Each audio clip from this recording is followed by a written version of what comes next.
Jazzcast Pros. What does a Hollywood filmmaker want with Rochester, New York? Well, today you're going to find out. We're rolling out the red carpet for producer and director Kendrick Foxx, whose breakout film Rift is now streaming on Apple TV and Paramount+. After building his career in LA and Atlanta, Kendrick chose to plant roots right here in the Finger Lakes region. And he's bringing the film industry with him. He's partnering up with Gene Smith to build the FLX Studio, a brand new soundstage going up right across from RIT. But this episode isn't just about movies. It's about economic opportunity. It's about how your business, yes, your business, can support major film productions. Whether you're a food truck, a salon, or a shuttle service, there's a role for you on set. And Kendrick is here to break down how to get in the game. Welcome to Elevating Enterprise, the podcast that gives you a 100,000-foot view of success. So you can see exactly what it takes to grow and sustain your business. Subscribe and join us as we elevate enterprises, starting with yours. My name is Jazzy T, along with my co-host. This is RJ today. And we are so excited. It is lights, camera, action for local enterprises. Small, medium, large, big budget Hollywood productions. We're going to talk about it all today with Kendrick Foxx. Thank you guys for having me. I'm excited. We're excited to have you as well. Can you give us your elevator pitch?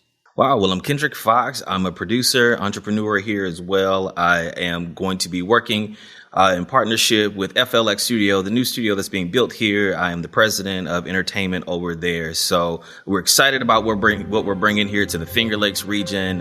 Lots of things on the horizon. You mentioned FLX Studio. So it just dawned on me. Is that Finger Lakes? Is that what that stands for?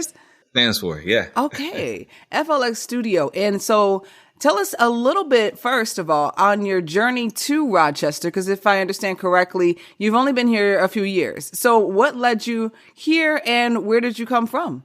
I've been coming here for the past, I would say since 2017. I know for a fact it was my first summer here and my girlfriend's from here. But coming here for the very first time and seeing this region and just seeing, number one, like how much texture was here from downtown, Rochester and the buildings and the similarities to some of the scape in New York City.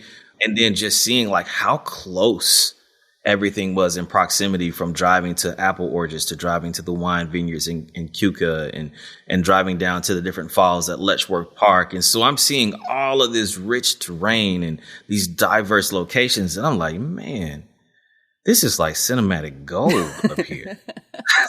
Wow. I wonder if anybody else is seeing this, right? So What made you want to actually settle down here and get involved in building up a production studio across from RIT, which is set to open sometime 2025? Is that right? Yes, in the fall. Okay, in the fall.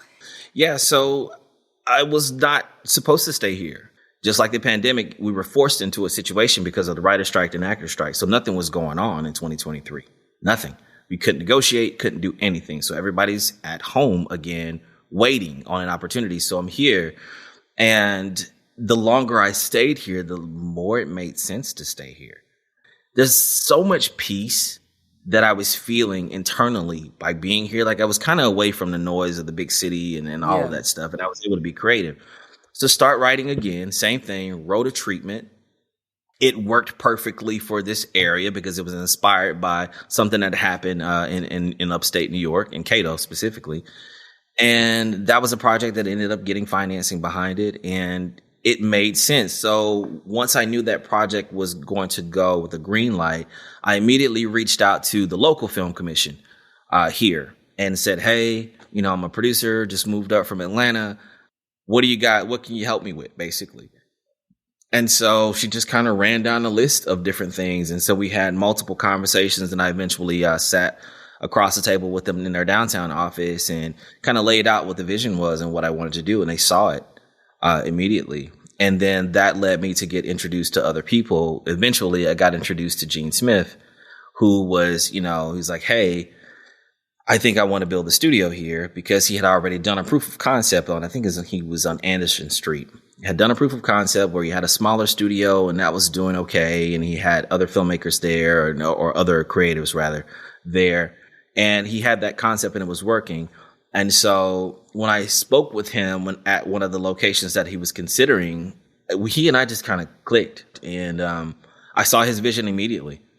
And as I got to meet the IATSE rep, John Scardino, and those people around, I started seeing that, okay, there is some actual infrastructure here. And I started looking at the list of names and started looking them up on Internet Movie Database and seeing their resumes. And I'm like, oh, wait a minute. There's actually some real talent here below the line. Some real talent here. So, and so in doing that, now I'm starting to see, okay, yeah, there's still some pieces that need to be filled in, but if we continuously had work, we could really, really, really cultivate a serious community here. And then, in addition to, start bringing up more people in the community and teaching with workshops in school and all these other things that we can now provide. So with the passing of the budget with New York State, it's made us extremely attractive out of all the other states in the United States and even our neighboring borders of Canada. So what that means is, if a production is shooting here in New York State, there is a base of a 30% tax incentive. If you go to upstate or Western New York, in those 9 counties, which we happen to be in, you get a 10% bump. So that bumps you to 40%, which that's pretty attractive to most studios and investors. Now with the addition of the Production Plus, if you bring in multiple projects with a cumulative budget of $20 million on the independent side, you get an additional 5% bump on top of that. So I'm like, okay, this is making us really competitive. The great thing that Rochester has, and I can't speak to the other neighboring cities, but I can speak just to Rochester. With the relationship that the Film Commission has with Visit Rochester and being able to get competitive rates on hotel rooms, that's another aspect that's extremely attractive. Some intangibles that play a part in wanting to shoot pictures here. Everything's close. So within 25 minutes, you're in a total different terrain. That's really attractive as well for storytelling. So now my wheels are turning and I'm like, wait a minute, there's a serious opportunity here. So then I start reaching back to my producer friends and people that I've made contacts with in LA that are trying to figure out what to do, because unfortunately LA is struggling a little bit, and they're coming up on the upside, and I'm hearing some positive things about them getting back on track later in the fall. But I wanted to show them the opportunities that are here and some things that you can get done that maybe you can't get done in LA. The permitting process here is pretty smooth. And there's been a very much a can-do attitude whenever I ask a question. When I talk to vendors, when I talk to Mike Drago over at Gearhead, or when I talk to John Baumgartner over at Expressway, it's always been, what can we do to help? What can we do to support? And that's one of those intangibles that goes really far when you're working on projects this big. Take us back, your original origin story down south. You made your way to LA and then you landed in Atlanta. So just give us that brief arc. Oh, of course. So I come from a small town called Jackson, Alabama. Jackson, Alabama is 60 miles north of Mobile. So if you know, Mobile is at the very, very, very bottom of the state. And it's as country as all get out, from Friday night football games is what we all did, to dirt roads and four-wheeler riding and swimming in creeks. That was what I grew up doing. And with that, again, all of that tapestry and the land and all of those things and the culture down south was helping shape my imagination with things. And so with my town being so small, we had one theater with one screen. I had never been to a multiplex before. That was something that I had never seen.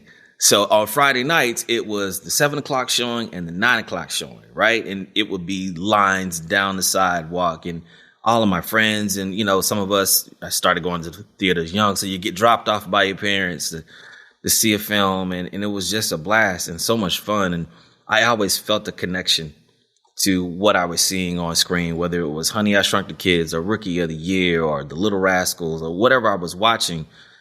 There was a level of connectivity to it. And that was what really drew me into wanting to be in this industry. And I'll tell you, so James Cameron had a show in the 90s called Movie Magic.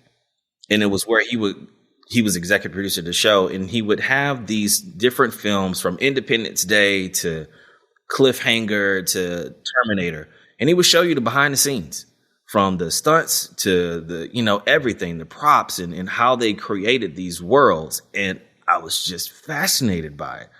And I'll never forget, it was the Independence Day scene, and they showed how they blew up downtown Los Angeles. And so it was miniatures. They had built all of these to scale miniatures, and I'm watching these people walk through this massive set that they've built that's scale to downtown, and they blow it up. And I'm like, I have got to do that. I've got to do that. Yeah. How do I get a job doing that?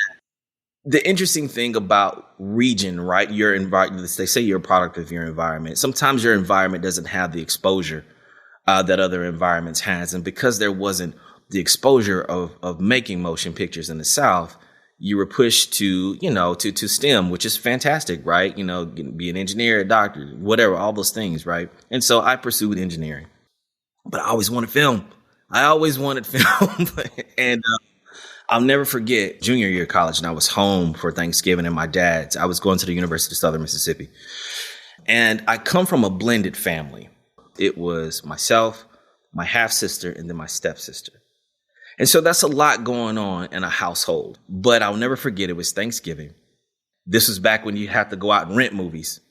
Yeah. And my dad rented some films. And after dinner, we sat down on this long sectional couch, and we all had our separate beverages and popcorn, and we sat there and we watched that film.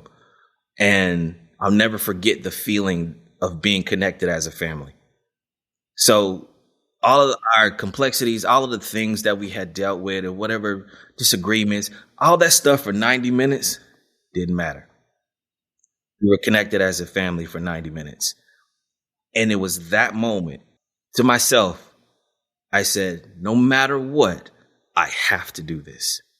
Because if this has this effect on me, how many other people can be brought together through storytelling? So you talk about being from the South and this one motion picture screen in your small town opened up the world for you. It connected you to the rest of the world. You got to see other storylines and ways of living that you didn't see, in your own backyard. Is that right? That's 100%. I remember TGIF used to come on Fridays. Yeah. And so I would see the lineup of Family Matters and that family riding across the Chicago Bridge. And I was like, man, when I get old enough, I want to go to Chicago and I'm going to go across that bridge. Right. So it was little things like that, or even seeing Full House, same thing. Going across their bridge. Yeah. And I was like, I'm going to do that. And guess what? I've done all of those things. Me too. So those things opened up my world, So to your point, yes. Awesome. If somebody is listening to this right now and they're like, wow, how do I break into this? Did you start off as a writer, as a PA, as a AD? Like, what did you do out there, and what was your first break? Well, I'll tell you, my pathway to LA actually took me from Charlotte.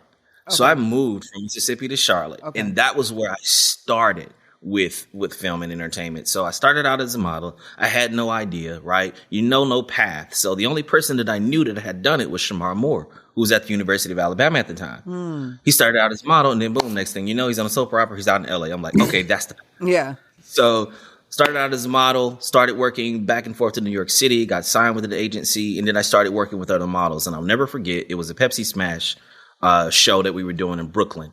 And I met another model there, and he was on All My Children at the time. And I was like, all right, so how'd you connect the two? How did it work? He gave me his information. He gave me his agent's information. I ended up getting signed with them. And so I started doing commercials.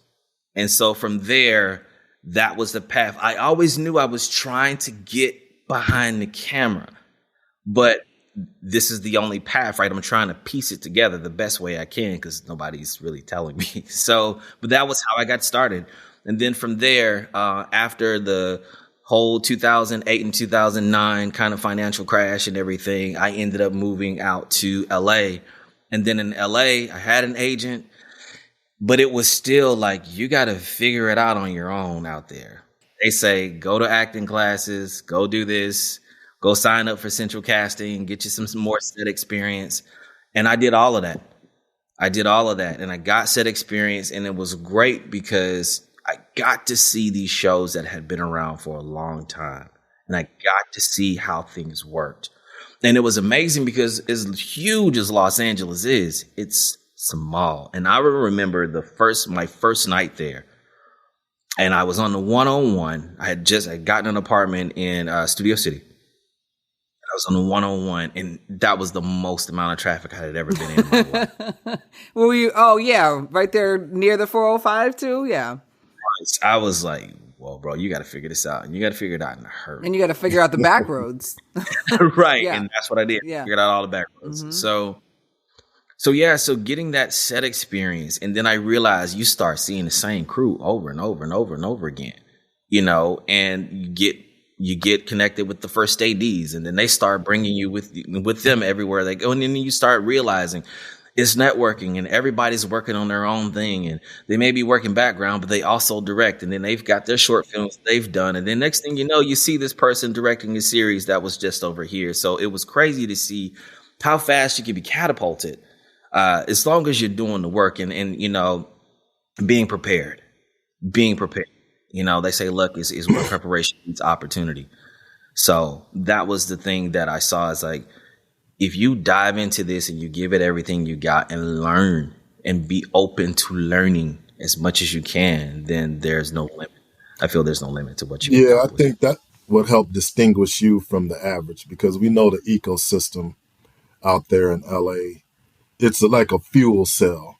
So you've kind of laid out a path there of getting in and doing the work, and then networking with people that can recognize your work. And then, so from there, what made you go to the next level? Did you inform them that you would desire to experience other areas of the business, or it's just by chance you just was there at the right place and right time? So I mentioned that I did a lot of work in Charlotte, in the North Carolina, Raleigh area, because Charlotte has a pretty robust community as well. Okay. And so I got those opportunities before I left. And so I kept those contacts. So while I was in LA and I was working, a director that I had worked with in North Carolina called me, and he said, hey, I've got this project, this concept that I'm thinking about, and I want to run it by you. So he starts throwing it to me, and I started giving him, based off of the experience now that I have in Los Angeles and seeing how the big boys do it. And he's like, have you ever thought about producing? I was like, well, I want to, but I'm not quite sure, because producer is kind of an ambiguous title for real. It could be a lot of different things, right? Yeah. So, but he gave me my first shot really as producing, and we did this small little thing with Miguel Nunez Jr., and I was like, I like this a lot. And that the engineer side of me gets to work a lot more, right? I get to take that systematic approach to problem solving and putting the pieces together and having kind of a 30,000 foot view of the entire scope of things. And when I got that, I was done. I was like, I don't need to be in front of the camera anymore. This is good. Right. So was that project in LA? We actually shot it back in Raleigh. Okay, so then he had you come back. Yep. Ruben and I, actually, our first business is called JR Galactic Production Support. And so back in Michigan, when they had the highest tax incentive at 42%, it drew a lot of big productions, into town. But what was lacking was, the Hollywood style, or just the overall know-how of how set works, right? So I worked in LA for 4 years prior to coming back to Michigan to starting that business. I signed up with Central Casting. So for those who don't know, Central Casting is essentially a talent service where you can sign up to be a background actor, aka an extra, right? And so you get on there, like you said, get on set. And Ruben can tell you what I used to always tell at our workshop is get on set. I know you want to be the, star. I know you want to be the director. I know you want to be the DP. But if you can get on set as an extra, and you literally can rub elbows with the person that can give you that next opportunity, there's absolutely no shame in that. Mm-hmm. Yeah. So I just wanted to validate that for people listening, because they feel, it's just a background actor. It's not even a speaking role, but the world of opportunity, right? The world of opportunities. And I can't tell you the amount of times I got upgraded. Yes. And then you have your SAG card, because that's another thing. Exactly. And I got my SAG card. Exactly. Absolutely right. Yeah, same thing happened to me. And then you start making friends with the AD. And then I don't know what your path was, but for me, okay, you can be the production assistant on this next thing that I have at the Warner Brothers studio, right? And then from there, we need a little help with casting, right? So not only am I working as a PA, but now I'm the extras casting wrangler. So I'm working one-on-one with the people. I'm deciding, okay, this wardrobe will work for this. That wardrobe is too loud. Get out of here with that. You know what I mean? So now you're understanding the logic of it. And it was that knowledge that we were able to use in JR Galactic as a casting company and as a production support. So when these Hollywood productions would come in, they know we were the filter. We were already educating people in Michigan who have never worked on a Hollywood production on how things go. Right? Yeah. No, that's amazing. Yeah, exactly.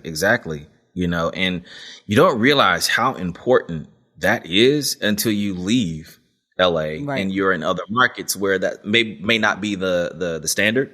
Exactly. So then you realize, okay, cool. So we got some work to do here to try to get things to that standard.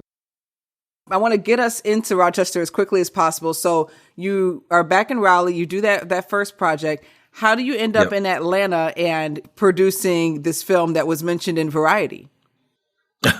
Yeah, so I ended up moving back home, after a divorce, and my grandparents were in the bonus round of life.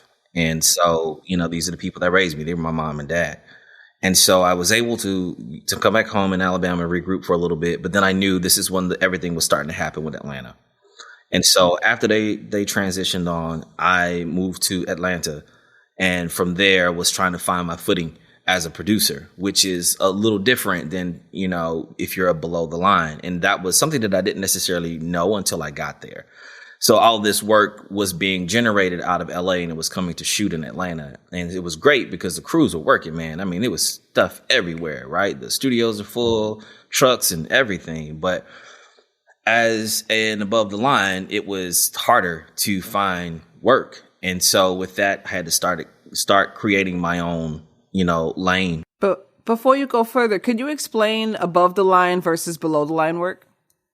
Oh, yeah. So above the line are your producers, directors, writers. So we're the people that either you are the person that helps originate the content, or you're the person that helps put the entire project together so everyone can be hired to come to work.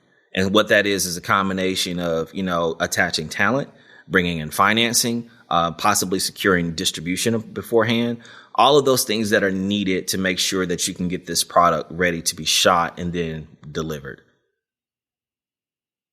Yeah. I mean, I knew that, but I just wanted everybody else to understand what that meant. Yeah, and then just finish with below the line, because this is for the audience. We want to really be an educating platform. Yeah. As well. So the below the line, man, that's your army. Those are the people that really, really make it happen when you're in pre-production and in production. Those are your, director of photography, your camera crew, first AC, second AC, all of those people, your gaffers, your grips, wardrobe, makeup, hair, all of those names and credits that you see at the end of the film. Those are the people that help make this thing work. And it takes every single person, all the way down to, the guys driving the vans, the production assistants. It takes every single person to make this project work. And that's why, for me, motion picture is so special. I mean, it's lightning in a bottle every time. So it feels. Mm-hmm. But those positions are so important. And those are skill sets. Those are your meat and potatoes of this industry, your heartbeat, if you will. If you don't have a solid below the line community, it can be tough sometimes to get large motion pictures done, because a lot of times they have to outsource and bring those positions from other places. Now, the unique thing about Rochester, they've got a pretty robust community. And I was really impressed with what they provide on the crew side here. Yeah, and definitely we're almost there. We're piecing it together. So we were in Atlanta, right? Yeah. You're in the works of a certain movie. Pandemic hits, you had to pivot and end up creating Rift. So tell us that story. Yeah. So now I've been in Atlanta a few years. I've shot on 2 features and a few commercials and things. So I've got my footing now, right? And so I know the direction that I want to head in and the types of stories that I want to tell. Because when I first got to Atlanta, I was just a hired gun producer, right? People knew that I could produce, so they would just hire me on. I didn't have any really creative say-so in the projects or anything like that. So now I've done that. We're in the pandemic. We're at home. And I'm like, man, I got to come up with something. So I come up with this concept. And that's all it was. It was just a treatment. And a treatment is just a summarized version of the story from beginning to end. So that's what I did. I wrote a treatment. I wrote that treatment and I sent it over to my writer, friend of mine and producing partner. I said, hey, what do you think? And I didn't hear from her for like 6 hours. So I was like, oh boy, it was that bad, huh? But finally she hits me back. She's like, hey, sorry, I was all tied up. She's like, hey, I think you got something here. This could be very interesting. And so basically what I understood from producing, your budget is a function of days. How much your film is going to cost is really a function of the amount of days you're shooting and, of course, obviously who's in it, right? That's what drives your costs. And so I knew that if I could shorten the amount of days and I can shorten the amount of company moves in locations, I knew what I had available to me as far as crew and equipment and locations. So I needed to reverse engineer a story to fit my environment. And that's what I did. So I had saw a movie that had given me the blueprint. It was called Assault on 13th Precinct. I think Lawrence Fishburne is in it. It's a heist movie. That movie was predominantly shot in one location. Yeah. And so I took that same concept of trying to minimize, because again, company moves cost money, and that stretches out your days. And how can we go with a lean crew? So all of that was thought about with this story. So I said, okay, you know what? I need minimum characters. I need a situation. I need a problem to solve in a short period of time in a 24-hour span. And so then from there, that's how the story was developed and came up with those characters. So I gave my character a choice. What would you do if you had to make a decision between saving thousands of people or saving the woman you love? Can't do both. What do you do? So that was, and presented him with that kind of moral dilemma. And he is a man of moral standard with him being an FBI agent, et cetera. So that was kind of my foundation for that. And then we went in and, again, this is not the normal script writing process. So we everything was accelerated because we were trying to get it done and get work done. And we had an investor interested. And so that was kind of the driving force behind it. So necessity was definitely the mother of invention for me in that point. And just plug. So the movie Rift is now streaming on Tubi, Paramount Plus, Apple. Absolutely. Apple, Amazon. So yeah, definitely. That was one of those things where we weren't expecting that to happen. We were just like, man, let's just make a movie and let's just get everybody working. Let's get on set, get some camaraderie and just get out of the house for a second. There was so much stuff that happened on that film, and that's just part of filmmaking, right? Things you can't control. We had a hurricane come through in the middle of the week, knocked out all the power in the city. It was it was a doozy, man, but we got it done. So let's back up. What exactly was the budget for that? So the original budget that we had written was like 300. It's like 350,000. We were only able to raise 50. So we shot it 50. We bootstrapped it, man. Nuts and bolts, dialed in and got things paid for. We were 130,000 was total final budget for that project. In five days? Is that what I read? 5 days and one pickup. Oh my gosh. That was insane. I won't do that. Yeah, I don't recommend that for nobody. But it was a situation to where, again, it was all about the pre-production and designing. And I understand, again, having worked in LA and had worked on shoots, that multi-camera shoots, right? So I took that same concept and I did it on a feature film before that. We shot multi-camera. That helped with coverage. That helped with setups. So then I understood I could do that same thing again. So again, multi-cameras, we had 2 cameras running at the same time, and we were able to get our coverage and get things done and get it shot. And that cut down on our setup times and breakdown. So, because seconds turn into minutes, minutes turn into hours, hours turn into days. So you have to be cognizant of all of those things when you're shooting. Yep. Excellent. So I got that done. I will not recommend that. But if you want to do it, I would say the battle of motion picture, the battle of production is won in pre-production. Plan. Mm-hmm. Plan for as much as you can for the landmines that you can see. That way, when the ones that you don't see, it won't be as many casualties. So Kendrick, you and I talked previous to this podcast recording, and you had mentioned something about like a passion of really wanting to contribute to the economy here. And yes, that is huge, because it's one thing to, you know, be a creative, have a passion project. Oh, look, I did something, and then go away. Right. But you seem very committed to, you know, building something here. So could you talk a little bit about like how you mentioned like lightly about vendors, but how can people that are not quote unquote in the industry get involved and take advantage of some of these bigger budgets that will be coming in and utilizing that new FLX studio across from RIT, you know, if they're a caterer or they're an electrician, or like just kind of paint that scene on as a producer, who are you looking for? Who can you bring in? Absolutely. Great question. So what we're looking for, and the thing that is important to note, that when motion picture comes to town, we touch everything. We touch everything from restaurants to dry cleaning to gas stations, hotels. We touch everything, hardware. We spend a lot of money in a short period of time. So that is part of that economic boost that you can give to a community. I think it's important to note that the goal is long-term here. And one of the things that started to happen in Atlanta that ends up hurting you in the long run, motion picture comes in town, then people start price gouging you because they think, oh, they hear a movie, they think everybody's got $100 million. Yeah. No, that's not quite how it works. Yeah. So what I would caution and what I would express is, if we can work together, the more that we can work together with pricing and understanding that this is a long-term play, then it's beneficial for everyone to make money and to have economic growth over a long extended period of time.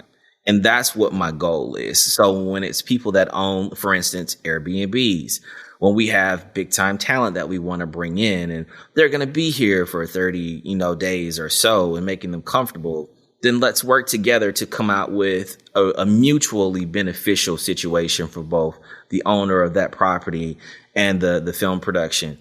So those are the types of things that we're looking for. Mutual, beneficial for both parties, that we can all walk away feeling good. Because there's nothing worse than feeling like you got gouged. Mm-hmm. And I was just going to say too, you talk about like Airbnb. So that's obviously a place where people who are interested in renting out their house for a certain amount of time, they can get listed there. But are there any sort of like directories or platforms or apps that Rochester businesses should register with to get noticed by producers? Or do they need to know a certain person? Like, how do you even go about finding people who are willing to be supportive of a film? Yeah. So an app that I use a lot is Gigster. Okay. So Gigster is an app where people that have properties and things that they want to register for motion picture or for photography or for any type of media, they can register their property on that platform, and you can charge hourly, you can charge daily, you can charge weekly. And those prices are there. And, that happens directly through that app. Another one is called Peerspace. Peerspace is another good app, a resource that I've always used throughout my career to find spaces for locations. So that's always really good. Catering is another one. Now, I will say this. Catering for a film is a little bit different of a beast.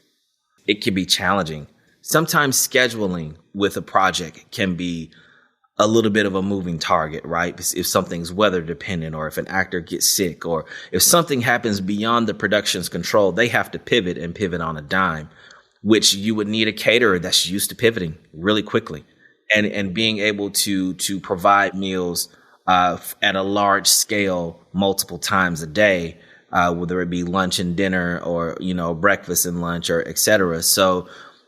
But caterers is always something that we're looking for, a good, consistent caterer, because it helps with crew morale. That's a big part of it, right? Feeding people really good food and having them feel good about what they're doing, because, we work long days. We work 12-hour days, sometimes 14-hour days, sometimes 16-hour days. And honestly, some of the most memorable productions are the sets with the best crafty. The best crafty, yes. I'm going to tell you. In LA, you know how it is. You just sat by the crafty and then the smoothie lady comes around and you're like, oh. Yeah, man. So, listen, I'm not saying that we got to be doing sea bass and lobster like they did on Hawthorne, but consistent food, and like you said, good smoothies and food that's going to keep people's energy up, not want them to go take a nap afterwards, because we got to keep working after. So, those things are important to think about. Like I mentioned, dry cleaning, because we do a ton of wardrobe and costuming and things like that. Rental car places. We rent vans, we rent picture cars, we rent, just production cars. Those things are important for us as well. So, but all of those things are dollar spend that, again, stimulate and spread throughout the community. So my goal with just bringing outside productions in conjunction with that is going to be creating homegrown productions.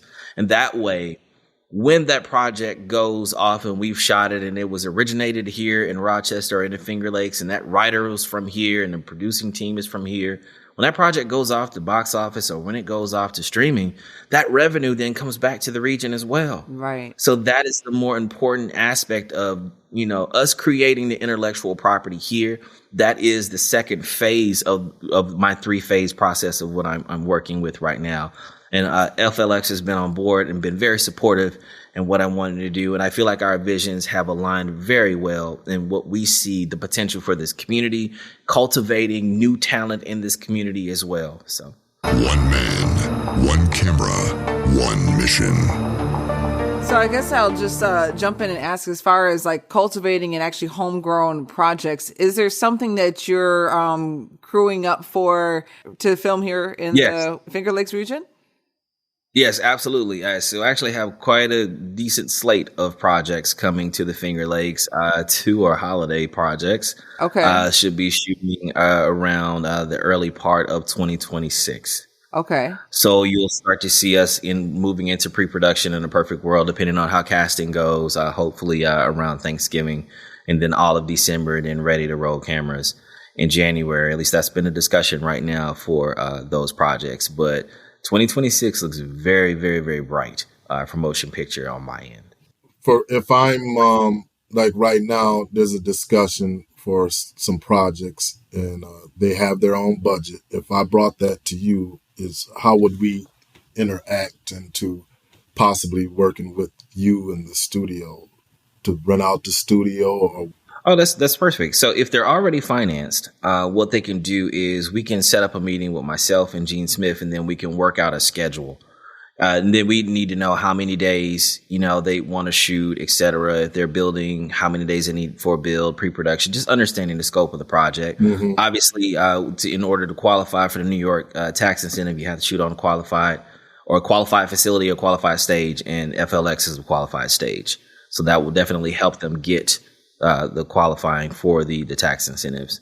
If they have a project and they're not financed, then what we do is we have to take it through a process, right? And then what I would do is I read it, I evaluate it, and then I send it up to the pipe to the other company out in LA, and they do their own evaluation of it, and they give it a thumbs up or a thumbs down. And that's just a normal studio kind of a process that they go through. Yep. So since you mentioned these are studio productions that you're looking to bring in and film here, does that mean it would be a union shoot, or is this non-union? Yeah, the bulk of everything that I have are all union shoots. Yep.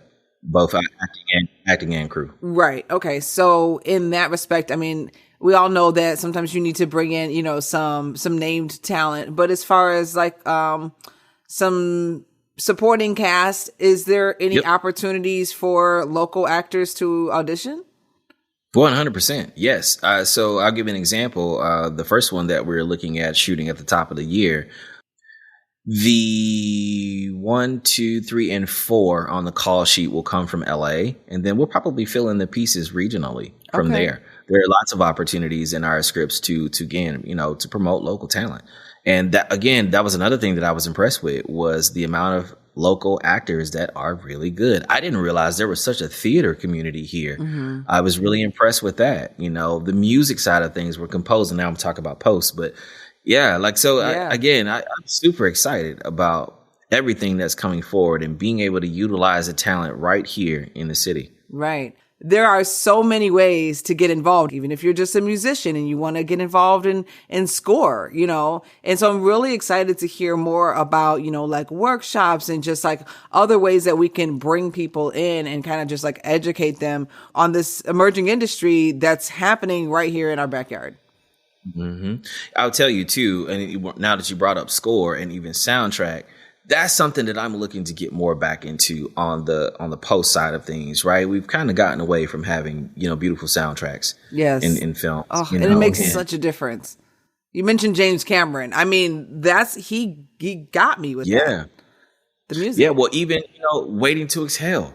Yes. Look how many Grammys Waiting to Exhale soundtrack got. So it's like, can we get back to that? And so that's another thing that I am excited about here, because like you mentioned, there's so much talent here. And I didn't realize how rich Rochester is with music history across all genres. I had no idea. So those, and even Buffalo just being down the road too, from Rick James and his whole, circle, economy of people that have come out of that. Yeah.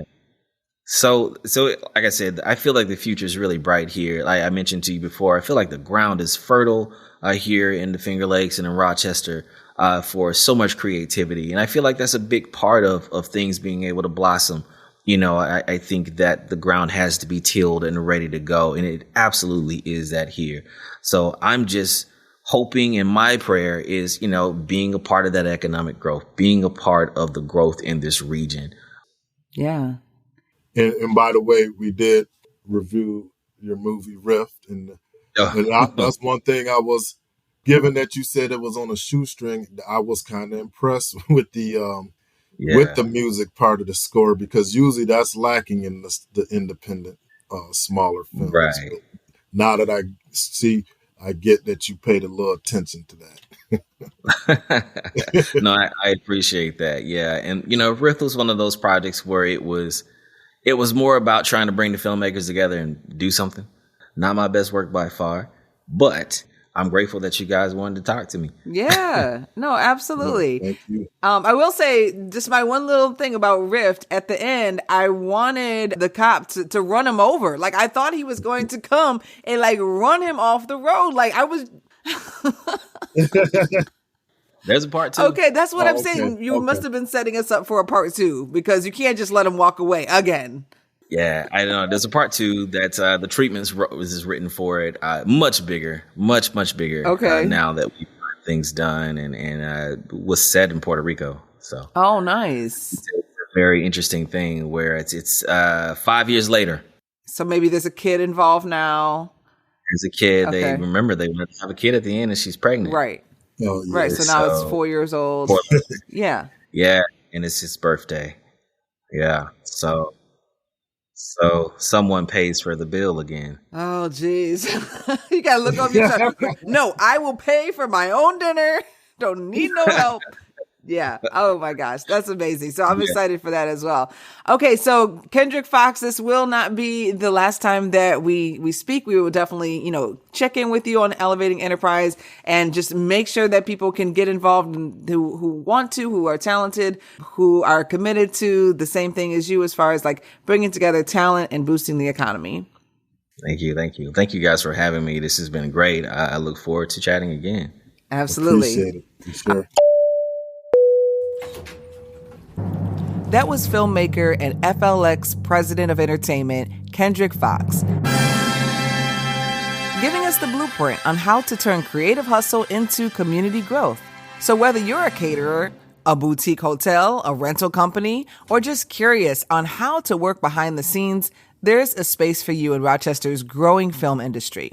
Here's 3 takeaways for your small enterprise. Number 1, production is a team sport. From lighting to lunch breaks, filmmakers need vendors and service providers they can count on, and that could be you. Number 2, smart business owners follow the money. With New York's tax incentives, producers are looking for places like Rochester where they can film efficiently and take in some of that cinematic gold provided by unique landscapes and landmarks. Number 3, relationships are the new currency. Getting on set, even in a small way, can lead to big opportunities down the line. Thank you so much for tuning in to The Elevating Enterprise. Be sure to subscribe and follow the podcast so you'll get alerts when new episodes drop every Thursday. Until next time, keep dreaming, keep building, and keep elevating, because success isn't overnight, it's strategic.